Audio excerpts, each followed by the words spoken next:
Welcome to episode 40-something of the Creative Strings podcast. I'm with my good friend, Casey Driessen today. We are live from my back porch in Asheville, where we both live. And we're going to talk about Casey's new project called Otherlands. And we're going to play a little bit of fiddle and talk about chopping and other things that Casey's an expert on. And I just want to say thanks to our sponsors, Yamaha, and also Electric Violin Shop. Thanks to our sponsors. More about that later. Just like to dive right in with you, Casey, if it's okay. And let's just listen and talk about this. Tell us just a little bit about Otherlands and then just bring us into the first track. And we're going to listen to some nice snippets from your music today, if that's okay. Yeah, absolutely. So thanks for having me, Chris. Appreciate it. My pleasure. It's nice to be in your backyard. Thank you, man. So the Otherlands project, the full name is Otherlands, a Global Music Exploration. And there's a record that just came out that's called Otherlands 1. And what the project is, it's a 9-month journey that I made with my family. We went to 6 different countries, and when I was there, I was meeting with local masters with roots in their traditions, and I was getting together with them with my fiddle, and we were just kind of seeing what would happen. We're sharing stories, we're sharing our traditions with each other, we're seeing if we can make some music, and I'm documenting the process through video, through audio, and photography, and also doing some writing about it. So that's in a nutshell what the project is. And so I met with, on the record, there are actually like 21 different musicians represented. All told with the project, I think I met with like 65 different people, recorded over 50 tracks. I put out 25 videos. It's like a film series. And there's blogs for all of the different videos. There's a ton of stuff, you know. It was a year's project. You were on the road around the world with your family, with your wife and your daughter, correct? Yeah, absolutely. Yeah, so we were living in Spain for 4 years before this. And then I finished my work there, and we decided to kind of take a year to travel before we came back to Asheville here. And we went to 6 different countries. We went, and this is in order, we did Spain, Ireland, Scotland, then we went to India, Japan, and we got to Finland. And we had actually planned to go to a few more, but by the time we got to Finland, the coronavirus was around the world, and we ended up being locked down there for a couple months, right. And eventually we came home. But honestly, I feel pretty fortunate, and I think we made it pretty far on the things that we had planned to do before all this happened. So. Well, it's amazing, and as of this moment right now, we have just recently both gotten both of our vaccines, shots, and in fact, we just happened to be on the same days in the same locations in Asheville. That's hilarious. And I understand also that you are going to be giving you're donating any proceeds for the album as of this moment towards everything that's happening in India right now. Absolutely. So can we get into this first track and just hear it? Yeah, I'm gonna go with. I'm actually gonna hit track number 2 here. I'm gonna do. Well, if we have time today, I'll do one from each country. Awesome. You know, and all countries are represented on here. It's like 13 tracks, so I gotta pick some. You know. Yep. So, do you want me to just kind of kick it from the beginning and we just see where it goes? As long as we can get some nice, sizable. You know, I like to listen to like at least a minute and a half, something like that, so we can really get a flavor for it, and then ask you about your, you know, what it means to you, and I'll share what I think. And yeah. All right, sounds good. Well, we're going to start in the order of the countries. We're going to start with Spain, and this is up from the northwest region of Galicia. Let's go.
You have me at. It's like that. It's like when I hear something like that, it's like it reminds me of like when they have the delay, you know, on the record, but you created the delay like acoustically. Yeah. Man, that is so killing, man. Thanks. Oh my gosh. Those guys are so fun to play with. If I could, that's Jose Leith on the bouzouki and Hugo Franco on the acoustic guitar. Beautiful. And those guys are just like locomotives of rhythm. Yeah. And it's a traditional tune called A Miña Burriña from up in Galicia. Wow. It reminds me a little bit of Besame Mucho. Okay. Yeah.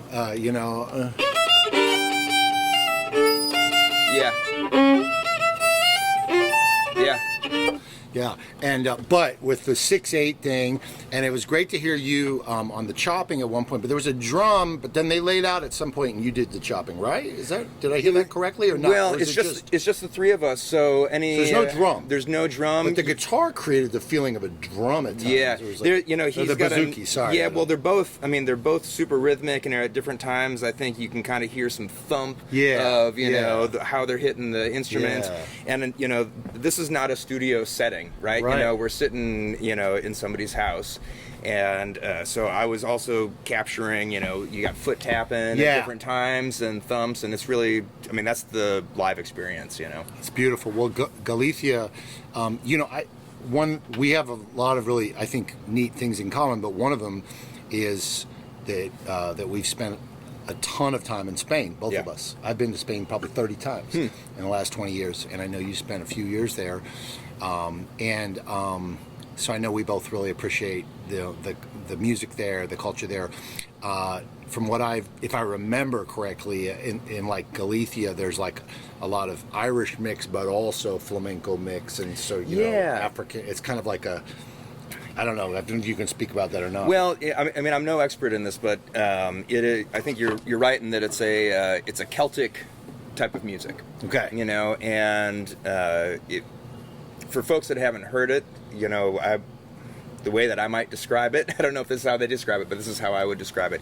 You know, you've got sort of like the kind of the harmonic sense in a way of flamenco a little bit, some harmonic minor kind of things, right. and then Phrygian sort of stuff happening. But then you have the instrumentation and like the 6/8 sort of things that are coming from up in Ireland and Scotland, and somehow they've got this, you know, and they are also geographically located in a place that is like kind of equidistant between all these things. Right. So I don't know if that's how it came to be, but for me, it's a way that I can maybe communicate that to somebody that doesn't know about it. Yeah. You know? Man, I love that. I love that. Can we get into another tune? Yeah, absolutely. Let's see here. So the next country that we went to actually was, we went straight north there to Ireland. Awesome. And I played so many jam sessions. You know, I went to so many pubs and played so many tunes with people, and I don't always know the melodies. That's kind of the thing, like in the Irish sessions, you know, and they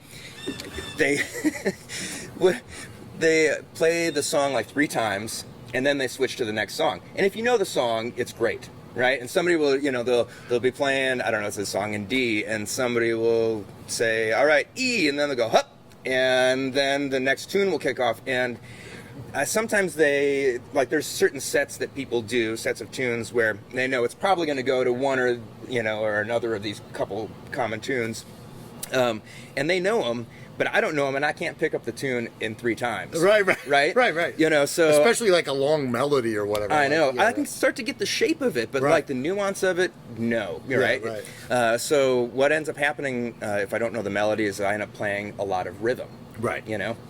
So, but I love this though. Sorry to interrupt you, but for me, whenever I go to like let's say any kind of fiddle, I'll call it fiddle styles related jam, which could mean bluegrass or old time or Celtic. I don't, you know, for lack of a better word.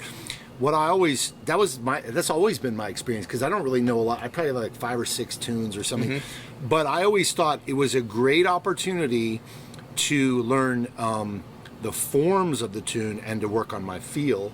So a lot of times when I go to jams, that's what I do. I'll try to listen for what's a chord progression. Okay, so it's G for 8 bars, and it goes to C for 2 bars, and let me just see if I can just feel it out and practicing like my rhythm or practicing like voicings.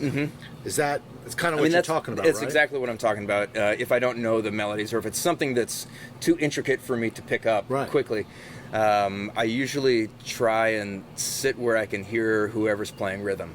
You know, if it's the bouzouki player, if there's a piano player, if there's a guitarist, I want to be, or accordion, I want to be near them, because they're going to save my life in those jam sessions, you know. But after being in Ireland for a while, we were there for 6 weeks, and I was just playing Irish tunes with people, and I would start to hear some of the same tunes, or, people would tell me, oh, you should check this one out, or I would be at a jam, and I would always ask, what was the name of that one? What was the name of that one? I would be like, type it in, and then I would go and work on them, so the next time I went to a jam, I might have a tune or two that I could join in on, but, like, I couldn't barely ever really lead a set of tunes, because I can't think of the next tune while I'm playing the tune. That is so hard for me. That's another level, right? I know, that's another level. Like I'm trying so hard to remember the tune, I can't even think about what the next one is that's coming up. Well, but to me, I mean, that feels like a takeaway for some of the listeners, though, too, because I feel like a lot of my listeners, maybe they want to dip a toe in the water of something, and that would be one thing I would say to them is like, you don't necessarily need to learn the melodies, but you can still get a lot out of trying to play rhythm, being a part of the rhythm section. I feel like, coming out of a classical violin background, I feel like one of the biggest things to get past is that we're just uncomfortable not doing the melody all the time. Yeah. And so if we just make that switch, like, no, it's okay, I don't have to play the melody, and actually I can just lay out half of the song. Yeah. and like be okay with that, Yeah. you know. And I feel like a lot of people could, if they could just make that switch in their head about you don't have to be playing the melody, you can really, and you can get so much and grow so much actually if you're comfortable within just being in that space. Do you agree, or is there anything else you'd say about I it? gotta say that I have a great time playing rhythm and being part of the rhythm section. Right. You know, and I'm not even just talking about like it doesn't have to be chopping. Right. It can just be sort of Right. you know, just kind of being part of the fabric of the music, participating in some way, being supportive Right. of whoever is playing the melody. Yeah. I'm really, really satisfied just grooving like that. Yeah. You know, Yeah. so sometimes I just like to do that anyway during the Right. jams, even maybe if I know the tune. And that for me was a switch of mindset. You know, and I like to make the comparison between caretakers, you know, and I'll be interested to see what you think about this, but like, you know, like I identify as, well, there's a common story about this where somebody like me maybe identifies as the provider, quote unquote, provider for the family, right? You know, travel, make the money, come home, and like, you know, and maybe your partner is primarily more of a caretaker, right? Sometimes people get into those roles. And then there's this thing, I learned about it actually in the last year, that like one of the ways that traditionally that men can be, what's the word? Insensitive at the very least, but at the worst, subjugating or disrespecting or like disproportionately putting labor on their partners is by using incompetence as an excuse. Well, like, I don't know how to do it. Yeah. I don't know how to make food. I don't know how to clean a house. Where do you keep things? Right? Yeah. And so and I just think it's fascinating to consider this as an analogy in music. That people in the rhythm section are caretakers for every beat and for every chord change. Yeah. They're responsible for it. And so, like I said, like coming from my background as a classical violinist, who's always like, my job is the first violin in the quartet. Yeah. You follow me, I play the melody. Thank you very much, right? And it's, to me, that's an analogy.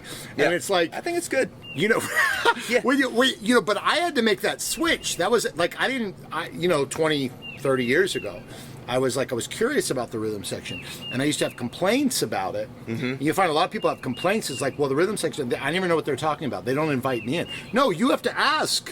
You have to earn the right to be a part of the rhythm section. You know, you have to work for that. I don't know. What do you think? Well, what you're making me think of is, like, I find that learning a melody is sort of the easy thing for me. Learning the chord changes is the harder thing. Yeah. You know, because I'm so used to being in the melody role, Right. you know, and it wasn't really until I started playing rhythm a lot that I was able to, or that I paid attention to the chord changes. Right. You know, it's like if you're way up in the violin register, sometimes you don't hear the bass very well. Right? You know, like I never paid attention to the bass. Right. You know, the bass is just always there. It's just there. And then you start to like listen and try and figure out what's happening, and I started to learn to play some bass, and that helped me to hear the bass better. So maybe to bring it back to the other analogy you're saying, well, I don't know how to cook. Well, you could learn how to cook. Exactly. Thank you. Thank you for bringing it home. Yeah. And it's like, and then that might be hard. That might be uncomfortable. But it's hard to suck at something. Exactly. Yeah. Thank you. Thank you. Yes. But it's okay. And it's like, so I just want to say to the string players out there that are struggling with that, like, first of all, it's okay. Yeah. It's like I struggled with it for sure. But also you're paying respect by kind of humbling yourself in a way and being like, I don't know what's going on in the rhythm section. Somebody teach me, but there's going to be a huge payoff at the end of that if you can make that switch. Well, I think you listen in a different way and you participate musically in a different way once you understand the different roles. Similar analogy making me think of like a band leader versus a side musician. Right.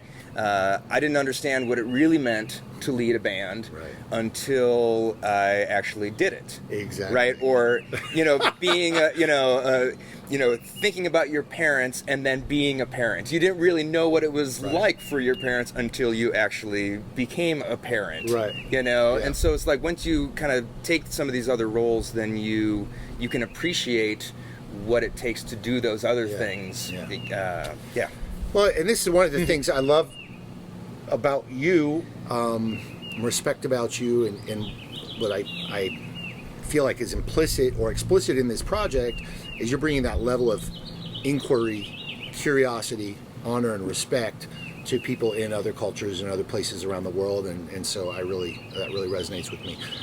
Let's come back and talk to that about that some more after we listen to another clip. Is that okay with you? Yeah, absolutely. Like a minute and a half clip or something? Yeah. Awesome. All right, so let's see here. Let's go. So we're going to Ireland here, and I'm going to play one. Actually, here, this is a good. This is what it's like being in the pubs. All right, so Love it. I went out and played a gig with some friends, just in a tiny little pub in this town called Doolin. It's a place called McGann's Pub, and I'm with an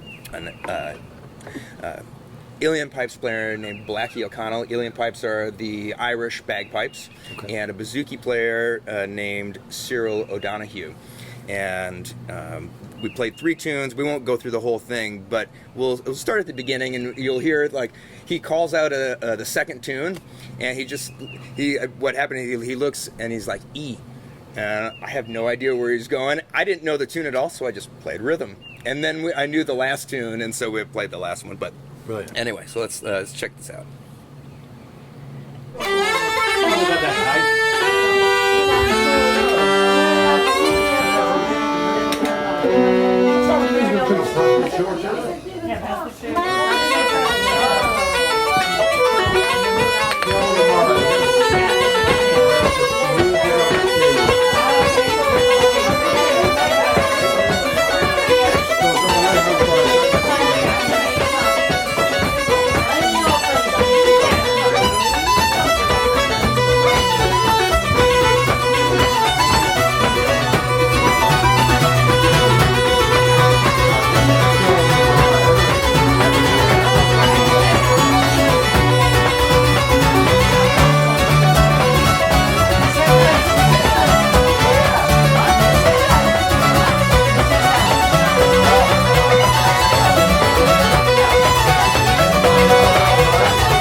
so sweet. It's like, I mean, that's the experience of like so many of my nights in Ireland was pretty much like that. That's you know? amazing. Yeah. That's amazing. That's amazing.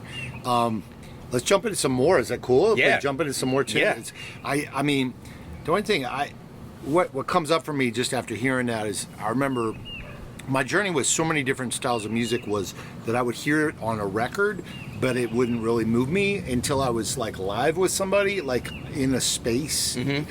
And then I would start to appreciate it more, Yeah. you know, like, and but like this, like hearing, like, I think probably because I've been in a room with people playing Irish music a little more, but also just because it was done in Ireland. I don't know, like I can feel the energy in this record. Man, these guys, like after the end, I mean, like I was just like, oh my gosh, you know, because it's like the whole song, or we would play a set of music that was, I don't know, 7-8 minutes long, that intense, you know, the whole time, and it's great. But by the end, you're like, wow, I'm got to be in shape for this. Yeah. You know, but the energy is really, really fun. What I like about on that track, because it's just, I mean, it's just a live thing in the pub. You know, you get to hear all the sort of talking, you know, in the beginning, and then all of a sudden, like, at one point I kind of noticed when I was listening to it later, it was like, all the talking's gone. Wow. You know, and you can kind of like, and you can feel like the energy in the room because, like, you know, we're having a conversation and then it's kind of going like this, and then we're just playing in the corner, and you can feel that, you know, everybody's kind of stopped and is enjoying the energy that we're having there. That's awesome. Yeah, it's fun. That's a beautiful thing. Well, what do you got next for us? All right. Well, I got a track here from Scotland, and we'll kind of, it's a, again, they also do sets of tunes in Scotland as well. But I'll just pretty much focus on the first tune here, which is a different type of a tune. It's a strathspey, and so it's kind of got a rhythm. It's a little bit more on that side. Now, the players on this one, it's Ailey Shaw and her husband Ross Martin. Ailey's a fiddle player, and Ross is the guitarist. And we happen to be in this town called Erasig. It's this little town. It's actually, I was staying on this peninsula, like this remote peninsula, and we would come back into like the town, basically, if the weather was good. And we came to a jam session. I met these guys, and we ended up not getting the ferry on the way back. And somebody helped us stay at a place. They said, you can stay here. And we woke up in the morning at this place that was like this huge manor, estate, mansion, biggest thing I've ever been in my life. Yeah, but you couldn't see it at night when we were really getting there. You could tell it was something special, and then in the morning I was like, wow. And my daughter felt so cool, like waking up in this giant house. And so we became friends with these folks, and they let me come and record at, I mean, this house is big enough to have its own bar. Right, so but the hotel is not open, so we were just kind of hanging out in this bar, and we recorded there. So that's where this space is. It's another pub, I suppose, but in a different kind of experience. Beautiful, love it. So this one is called "The Smiths, a Gallant Fireman." Awesome. Oops. Oh, I got to turn the volume back up. Hold on. Oh, it's all good. From my really nice fade out. that was an elegant fade out. While we're queuing it up, I want to say again, thanks to our sponsors, Electric Violin Shop. If you go to them, electricviolinshop.com, and we're talking about acoustic music today, but I know both of us have pickups, and I know, and Casey he's a master of a lot of electric stuff, looping and all that stuff, as well as chopping, and you can, we'll talk more about that, but electricviolinshop.com, all things electric strings. I also, again, want to thank our sponsor, Yamaha. Yamaha, we depend on Yamaha. Creative string players depend on Yamaha. We got that queued up? We're ready. Here, let's do it.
know, you're like really, like as I'm listening to it, like I feel like you're giving me an introduction to all this music, you know, because cool. like you're like a lot of people follow you for different reasons, you know, because they think you're you as the chop meister, or because you do like the bluegrass thing, or like your crazy jazz fusion thing, you like the looping, like you do all these different things. Yeah. But then it kind of becomes, you can become like the introducer to people of these beautiful, authentic voices from around the world. And I'm just struck by how respectfully you engage in that space. Thank you. You know, yeah. I mean, it's beautiful. Of course, I'm there to learn.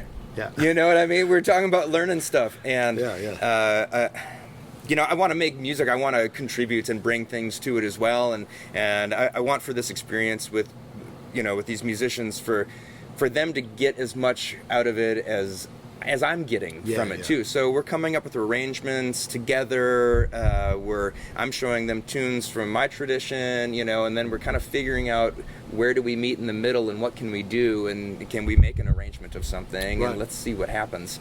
But I'm really there to learn, and there definitely been some challenging times, not because of any personalities or anything at all. It's more about the challenges of different rhythms or ornamentations or structures of songs, and then you get into like something in a different language if there are lyrics. You know what? So we'll go to India next. When I was in India, I really realized how understanding the words of a vocal song, this is going to sound crazy, but how understanding the words, how much it helps me know where the verse is, where the chorus is. Wow.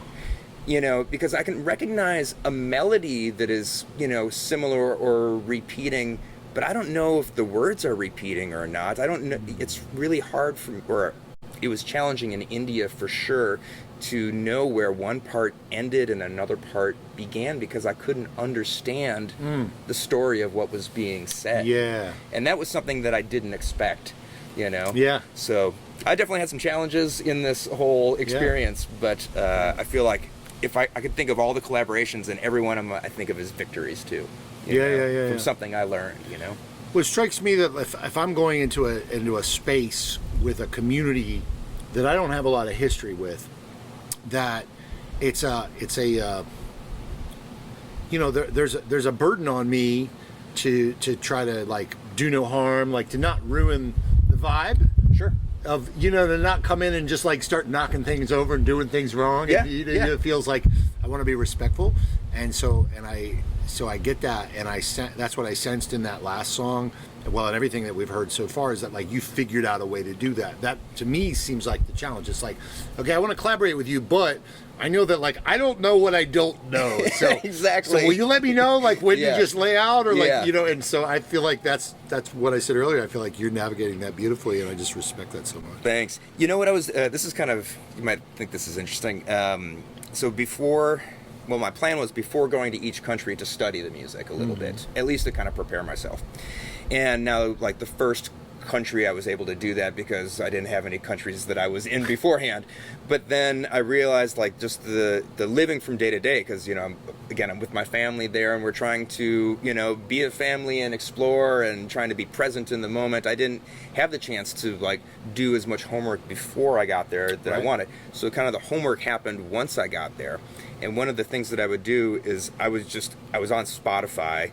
That's where I consume my music right now, and I would just look for everything I could for Scotland, for example, and I would ask friends for recommendations, and then I would like, if you like this artist, you would like this artist. Okay, let me see what's going on, and I would just listen to things, and I would make this giant playlist of music for each country, and then I would just be listening to it while I was there, you know, trying to let things sort of wash over me, and maybe even I'd find a tune that I think was really cool. Often, of course, I would, and then maybe that's something that I would ask somebody to teach me, or I don't know. It's just like, but I was trying to do work to get myself in tune to the best that I could, you know, on the fly. Yeah, I suppose. Brilliant. Well, take us to India, please. Yeah, man.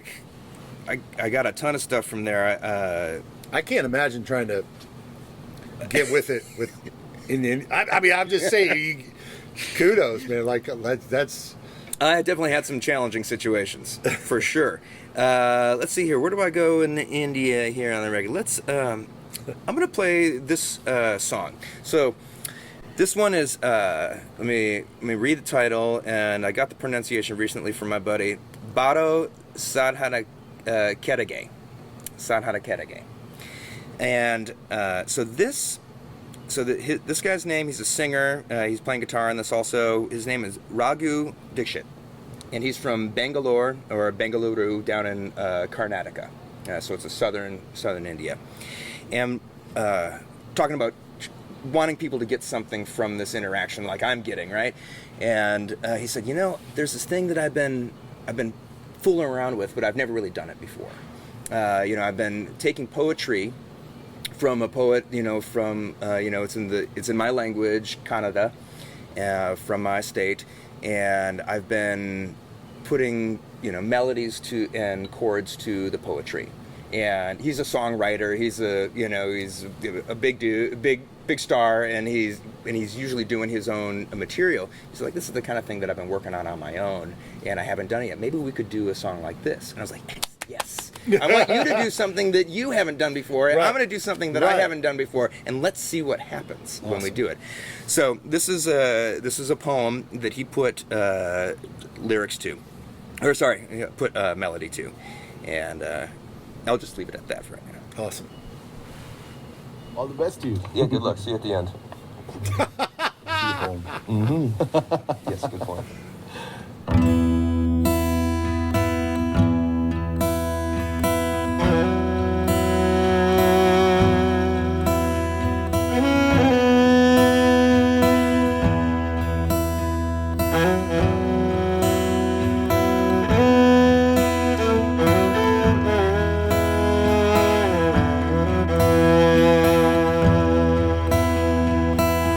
ಬಾರೋ ಸಾಧನಕೇರಿಗೆ ಮರಳಿ ನಿನ್ನಿ ಊರಿಗೆ ಬಾರೋ ಸಾಧನಕೇರಿಗೆ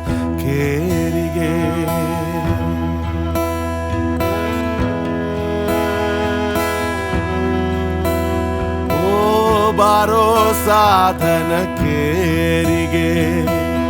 ಮರಳಿ ನಿನ್ನಿ ಊರಿಗೆ ಬಾರೋ ಸಾಧನ ಕೇರಿಗೆ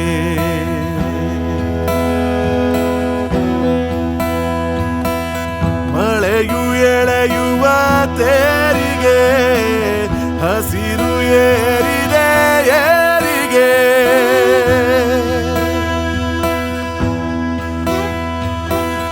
ಹಸಿರು ಸೇರಿದೆ ಊರಿಗೆ ಹಸಿರು ಚಾಚಿದೆ ದಾರಿಗೆ ನಂದನದ ತುಳುಕೊಂಡು ಬಿದ್ದಿದೆ ನಂದನದ ತುಳುಕೊಂಡು ಬಿದ್ದಿದೆ ಈ ನೋಟ ಸೇರದು ಯಾರಿಗೆ ಬಾರು ಸಾಧನ ಕೇರಿಗೆ ಮರಳಿ ನಿನ್ನಿ ಊರಿಗೆ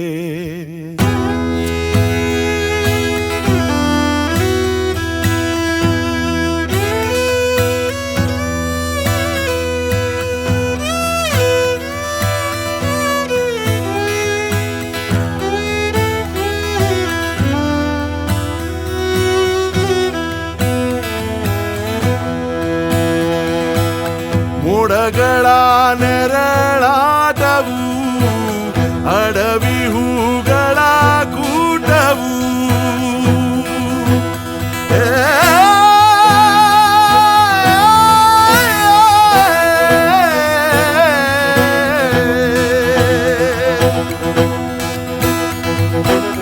ಕೋಟಿ ಜೇನೊಣ ಕೂಟವು ಯಕ್ಷಿ ಮಾಡಿದ ಮಾಟವು ಭೂಮಿ ತಾಯ್ ಒಳ ಮುರಿದು ಎತ್ತಳೋ ಭೂಮಿ ತಾಯ್ ಒಳ ಮುರಿದು ಎತ್ತಳೋ ಶ್ರಾವಣದ ಸಿರಿ ಬರಲಿದೆ ಬಾರು ಸಾಧನ ಕೇರಿಗೆ ಮರಳಿ ನಿನ್ನೀ ಊರಿಗೆ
That's what I'm talking about, man. Wow. Powerful. It's powerful. So when we were doing that session, when he was telling me about the song, we were sitting down like this, and he was, playing the guitar, and he kind of sang a little bit of it. I had no idea, really of the power of his voice, right? And he didn't give it away at that, moment when we were sitting there. And then so we kind of set the gear up, and we were getting ready to record, and we had somebody there to help us with this one, which was not normal, but had an engineer there, and I had my mic up here, and he's like, I don't think that's going to work. And I was like, well, it'll probably be okay. He's like, no, because we're this close to each other. Right. He's like, no, I think you're going to get a lot of voice in that. And I was like, okay. Well, then I'll put I also put my clip-on mic on my fiddle, as a safety. And so then we started playing. We just did one take. And when he goes up there, I was like, this is like my hair kind of went back like this, That mic was completely unusable. And anyway, he was so powerful. Yeah, he was so powerful. And I'd never really been in the proximity of somebody with a voice like that. And it was so cool. That's amazing. Yeah. That's amazing. Take us somewhere else. Yeah. And while you're figuring out what we're going to do, what we're going to listen to next, because I love hearing all this. I want to pack it all in. I want to make sure that I tell people about your project, which, just correct me if I'm wrong, but it's called worldofchop.com. And if I understand correctly, there's a lot of free stuff there, and because a lot of people, your name is one of maybe 3 to 5 names that are usually thrown around when it's like, hey, who do I learn to chop from? Casey Driessen is one of the top names that anybody will say you got to learn from Casey. Of course, Daryl Anger, Rushad Eggleston. Yep. Is that Eggleston? Yeah, Eggleston. You're correct. Yeah, and I know there's probably a few other people that I'm but our friend Oriol Sanya from Barcelona. Yeah, you and him put together this website with chopping resources that are free, and I believe it has to do with notation. It does. Of chopping. Yeah. So I just want to make sure I'm telling people, go to worldofchop.com. Also all the classes that you're giving and this kind of thing. Yeah, that's so. I mean, if people know what we're talking about, the chopping, it was started by Richard Green back in 1966. I'll do a really awful version. It's like this. It's something like this. That's the basic idea. You got it, man. Okay, go ahead. And, I don't know how to chop, by the way. Go ahead. So Richard Green started this back in 1966 when he was playing with Bill Monroe. And then Daryl Anger was the first guy to learn it from Richard. And Daryl then went and developed it with the Turtle Island String Quartet into this amazing technique, right? And they were doing some notation for it as a string quartet, right? They developed some notation. But over the years, the style, the technique has developed beyond what the notation existed for. Right? So both Oriol and I realized that he and I were making shorthand for some of the things that we were developing. We said, you know what? Maybe we should do something together, because if we're both trying to do this, other people are trying to find ways to communicate it. And so we basically built upon what Daryl and the Turlalin guys had done with their notation, and we then brought in some new symbols and basically trying to standardize what is being used so that people can learn it, teach it, compose with it, arrange with it, that sort of thing. So that's what it is. Yeah, and in fact, I mean, it feels, if it's okay with you, I'd love to suggest maybe we play that quick tune now. Sure. For folks. Yeah. Because I feel like it's a good way for to just show people like what it looks like. You know, this is a tune that I wrote. I say wrote. That's sort of aggrandizing because, you know, but I consider myself a student of bluegrass. I consider myself a student of many of these other styles of music, although I don't do it a lot all the time, but I really respect it, and I consider it's like, well, I'm constantly trying to improve. And so I asked you to, you know, hey, check out this tune, this kind of simple tune that I wrote, because I thought we could show people like what you would do to back me up on my tune. Yeah. And then you can also see me kind of sucking at it, you know, trying to back Casey up on it. But, you know, because I think chopping, people a lot of times it's not, I mean, to me it's not just about chopping, it's about accompanimental styles. There's a rhythmic aspect, there's a harmonic, there's textural aspects, all this stuff. Yeah. I just thought it'd be fun if we show people this. So now what Daryl Anger likes to say, I know, is that that this is a dangerous weapon. Yeah. Right? Okay, thank you. You know, it's a dangerous weapon. You have to be careful how you wield it. You know, it doesn't need to be loud, you know, to be effective, you know, because sometimes you get really excited when you get to participate in music this way, but a little goes a long way. Okay, I like that. Thank you. So, well, let's tune real quick. So, if anybody wants to follow along, my tune is basically, it's like G for 16, and then it's like A for 8, and then it's like G for 8, or something like that. Yeah. We got a tag at the very end. I'll play this kind of melody that I sort of half know what it is, and Casey will back me up, and then I want to accompany you on the form, and then I'll come back just one time and, you know, do something, and we'll tag. I'll see what happens. I know the shape of the melody, I think, but I don't really know the melody. Right, and this is the first time that we've played music live with any other person in like a year, right? Yes, or something. I think so. Yeah. So let me see. Do we do about there? Is that cool? Sure. 1, 2, 1, 2.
That's awesome. Brother, I gotta shake your hand, man. We can shake now, I think. I think it's okay. We're vaccinated. We got the shot. Oh, man, but it really is a blast to play with a human, man. I know. Especially a great human like yourself, man. Oh, man. I'm so glad we live in the same town. I know. It's a beautiful thing. Well, Please take us to another one on this, All right. great project. So I'm going to tell you. I'll tell you a little story about this here. We were in India for 2 months, and this was January and February. Now we about a week before we were getting ready to go to Japan for the next place. Now, if people remember, the coronavirus was already known in the world at this point. And it was, the three hotspots were China, Singapore, and Japan. Wow. And Japan only had about 700 cases at this time, and we were trying to figure out, are we going to go? But everyone was like, basically, don't go, don't go, be careful. And we already had a non-refundable flight in place, right? God. And things weren't all that bad yet, and so we decided, well, let's go, and let's go ahead and be aware, and we'll be careful, let's pay attention, and just see what happens, be ready to leave if we need to. Right, leave earlier than we were planning. So we went ahead and went to Japan. And we ended up cutting our trip short about 2 weeks because it seemed like something was probably going to happen. It seemed like it could, as we know, so many things have happened, to countries in this time. But so we booked our flight to Europe to expedite our trip to Europe because Europe seemed like it was still fine. In the week between when we booked our flight and we left for Europe, Italy shut down, right. Spain shut down, right. and then just countries just started closing their borders. And so we left Japan after 3 weeks, and we just barely got into Europe. Wow. So that's, we were right there kind of at that. That's what was going on at You're that like time. surfing like a wave or something. We were following it, kind of. Yeah, we wow. were chasing it. So I'm going to play a little bit of a track from Japan. From Japan, awesome. Yeah. And this is a these are traditional tunes. One of them is actually 150 years old, and I asked, is this a traditional? So it's traditional, I said. And they said, no, it's not old enough. Right? Of course. This is Japan. Right. Yeah. So the two musicians that I'm playing with, Yutaka Oyama, he plays the shamisen, which is, if you hear it, there's something that sounds a little bit like the banjo. It's a skin head instrument. It's fretless, but they play it with a big pick. All right. And then the other instrument is the shakuhachi, and the player's name is Obama Akito. And the shakuhachi is a long large bamboo flute. Okay. And these instruments are so dynamic. Wow. It's crazy. Yeah, they're really, really dynamic instruments. So I'm just going to drop somewhere in the middle because it's like an epic 3-part thing that's 10 minutes long. Gotcha. Great.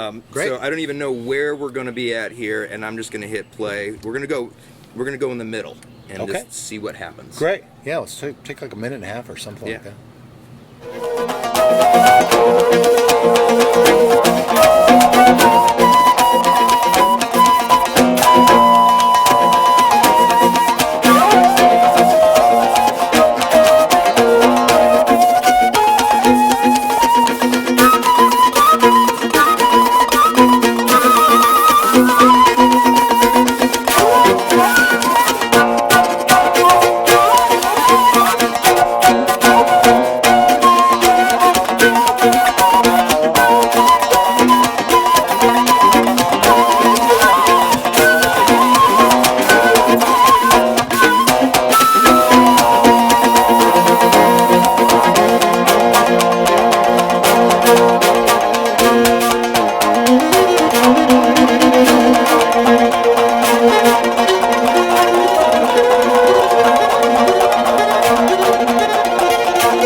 flute blend, and it almost feels to me like you were conscious of, like, well, I don't know if it was unconscious or conscious, but like the ponticellos, but then also just like the breath of the violin that you brought into it, and then like just like that was deep, man. Man, thank you. These guys, like I said, they were so dynamic.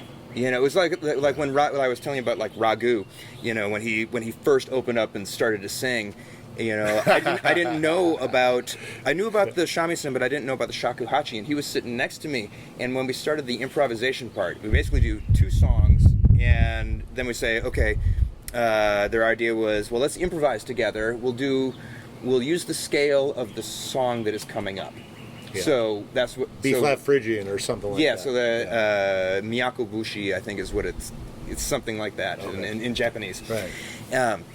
And so the first thing that he did on his solo that we didn't hear there, he just hit this huge note, and this is the same sort of thing that it just kind of like started. I just wasn't expecting it, you know. Yeah, and that kind of set the stage, in a way, and like talking about like how quiet can I play, because he would just basically.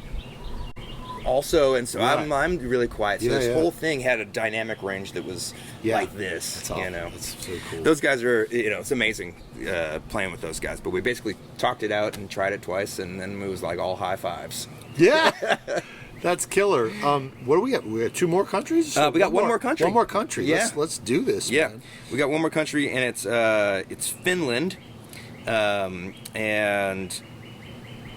That's where we got to, and 36 hours later or less, the borders closed in Finland. Wow. And so we got very lucky, and I happened to be in a town that's called Kaustinen, and it's a small town that's known for a fiddling tradition. Okay. And there's this family that's from that area, the Järvelä family, and a bunch of great musicians, in an extended family in that name. And so I got to hang out with a bunch of them once everybody kind of felt more comfortable, because we were all learning about coronavirus at the time. Masking up and everything. We all quarantined for a couple of weeks once we first arrived. Wow. And, and just, like, is it okay to get together? I think, and so we had our first like distant jam session. Me and my buddy Esco were sitting away from each other playing tunes, but it was a strange time, but I was really glad to be there with some people that I knew, so we got lucky. Yeah. Good. So let me I'm gonna play another vocal song, actually. Okay, awesome. This is one. It's called olet minun hellunani. Okay. Yes.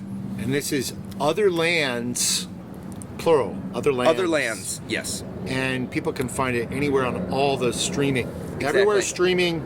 Casey Driessen, yeah. Otherlands. And I do want to say that it's also it's a huge video project as well. We've been talking about the, Thank you. Yeah. But every one of these. It's on your YouTube, right? Yeah, it's all on YouTube. Yeah. So and just Casey Driessen. Casey Driessen. Yeah. YouTube. Yep. Yeah, and for all of these, these are 13 of 25 collaborations that I did. All of them, there's video of the collaborations of us playing together. There's video. I intersperse video from the area of the exploration, the driving, the walking around the streets, the. Whatever it is, so you can get an idea of what it was like in the area that we were playing. I'll say I've seen some of your YouTubes. I said this before we even were rolling tonight, and I just you got to check out Casey's YouTube, because you put a lot of love into the storytelling on your channel. It's for sure, like you just gotta go to the channel for sure. Well, we can't quite travel yet, so if you want to travel a little bit, you can do it virtually. There you go. Yeah. Exactly. If you want to see it's a good YouTube channel. Just go there. Yeah. All right. So this is this has the 3 people. Sorry. Well, I'm the third.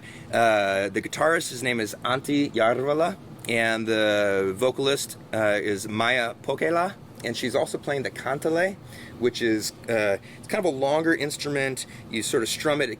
It sort of is reminiscent of an auto harp, but it doesn't have the buttons. So in order to make the chords and for her to play, she uses her fingers to mute the strings she doesn't want to ring. Okay. So she's doing this and she's singing. Yeah. Way over my head. All right, so we'll go ahead and listen to a little of that.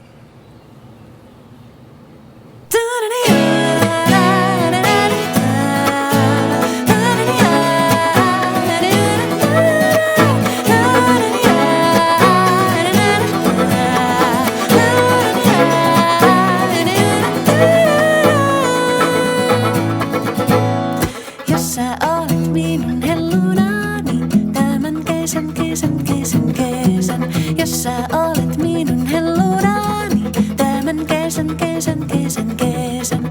Niin minä laitan sulle, niin minä laitan sulle, niin kuin linnulle pesän, pesän, pesän, pesän, pesän. Niin minä laitan sulle, niin minä laitan sulle, niin kuin linnulle pesän, pesän, pesän, pesän, pesän. Jos sä olet minun hellunani, tämän syksyn, syksyn, syksyn, syksyn. Jos sä olet minun hellunani, tämän syksyn, syksyn, syksyn, syksyn. Niin minä laitan sulle, niin minä laitan sulle, vaikka silitistä lapsen myssyn, myssyn, myssyn, myssyn. Niin minä laitan sulle, niin minä laitan sulle, vaikka silitistä lapsen myssyn, myssyn, myssyn, myssyn.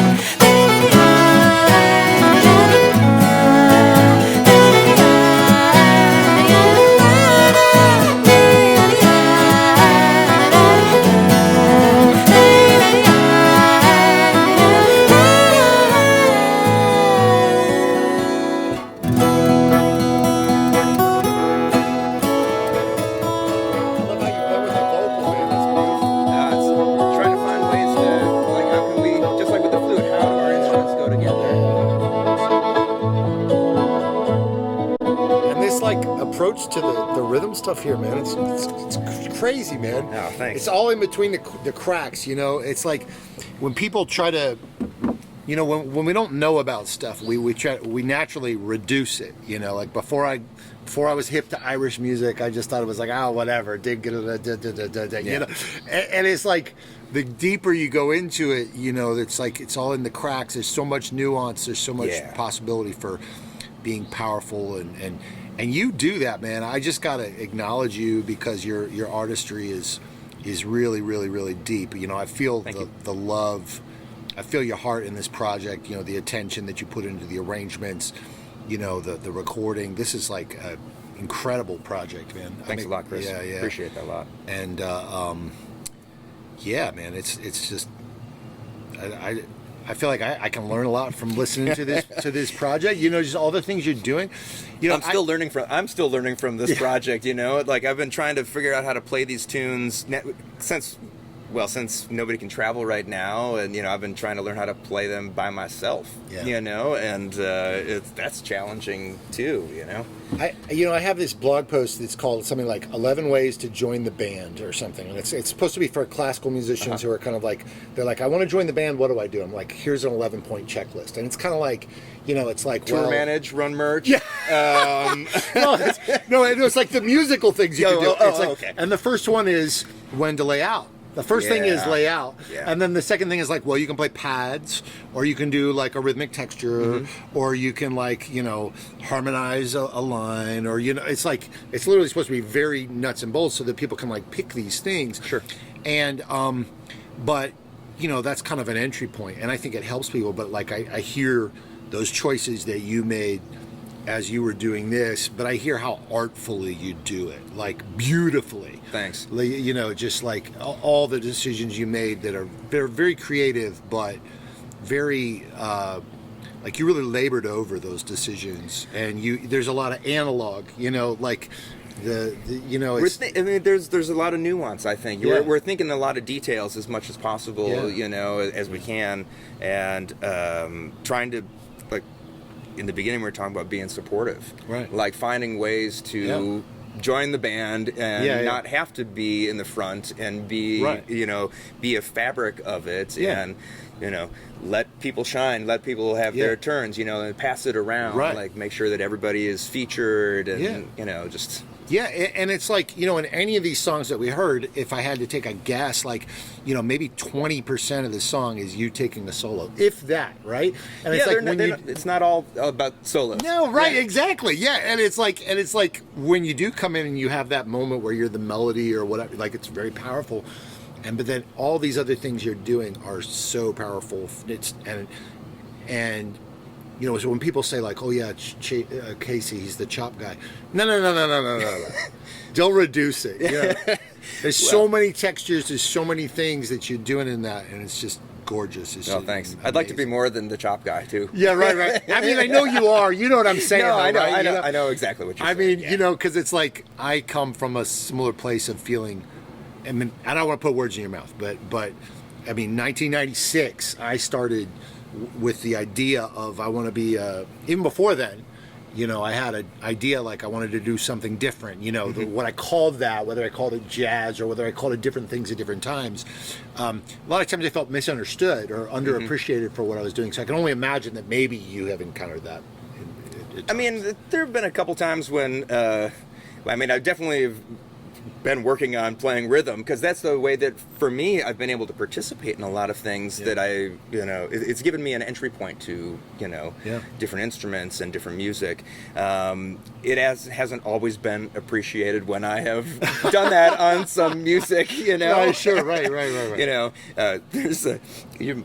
in college I was always trying to play, well, all my friends were playing like Stevie Wonder stuff and funk things, and I was hanging out. It was like, it was my first time really getting to play stuff like that, and I was super fired up, and we would always play music together, do everything together. And there was a recording session that happened one day, and I knew that the recording session was happening, and I went to the studio because all my friends there, it was like the crew, we were all in the studio. So I went to the studio, and I was like, where am I going to be? And my buddy's like, the fiddle can't be on everything. Yeah, I mean, to this day, like, I'm sure we all have those things that somebody has said to us that, you know, that has, you know, like, oh, really? Well, I'm trying to find ways that it can be there if possible. Like, let me try. Let me try. But there are times, like, if there's a drummer, like a drum set player, I don't need to. You don't need to chop, right? Okay, I just wanted to check, you know. Or unless the drummer and I want to get some sort of polyrhythm going on. Right? We want to have some sort of, you know, like arrangement, you know, like, or let's both hit it and on the chorus, and let's make it big as possible, right? So then it's arrangement, but just like as a go-to, no, I don't need to do that if the drum's there. And also if it's a 7-piece band, like, that's different than a duo or a trio. Absolutely. Yeah, you know, and but I'll remember we both have worked with Victor Wooten and toured with him, recorded with him, and I remember one time he said to me, do you know Casey Driessen? Now that's a cat that knows how to get, you know, beyond the instrument, and, you know. That's nice to hear. Yeah, and so for Victor to give you the rhythm section endorsement, it doesn't get any better than that, man. So period, the end. Like, oh, man, thank you. Pretty much nobody can tell you to lay out. You know, you get to drive that rhythm bus whenever you want, man. I mean, it doesn't get any stronger than the endorsement from Victor Wooten. Yeah, right. So everybody get Otherlands. Check it out. Go to Casey Driessen's YouTube, because there's a lot of great stuff there. Go to worldofchop.com. But also, you're going to be doing workshops on each, many different workshops related to this project. So check out, I'm guessing, CaseyDriessen.com. Absolutely. That's where you go. Reach out to this guy. He's human. Truly a human, real person. And I can vouch for him. We're both here near the Blue Ridge Parkway, looking at it right here in Asheville. Anything else you want to tell people? You know, I really don't have much else to say. Just explore music, you know, that's the thing. There's so much beautiful music. It's just as deep as you want to go. It's out there, you know, in any tradition. And there's so much great stuff. So if there's something that if this opened a door in some way to something that you haven't heard, walk through the door and go and check some stuff out, because it's really inspiring. I'm inspired by my time that I had, and I've learned so much through this project. Thank you, man. So we're gonna play some more of this music on the way out, and as we're going out, I want to thank you for listening to Creative Strings podcast. Reach out to me. Go to christianhouse.com for more show notes, links to related stuff, and reach out Chris at christianhouse.com for questions. Join the Creative Strings workshops, you know, and all that sort of thing. You know, I want to thank our sponsors, especially Yamaha. Creative string players depend on Yamaha. And I want to thank electricviolinshop.com. You can call them anytime during business hours. They will pick up the phone. A human being will pick up the phone and answer any questions you have about electric strings. Awesome. All things electric strings, which, as we all know, is very valuable. Yes. So thank you again for supporting the Creative Strings podcast. And thank you, Casey. Appreciate you. Thanks a lot, Chris. I'm glad to be here. Yeah. Yeah.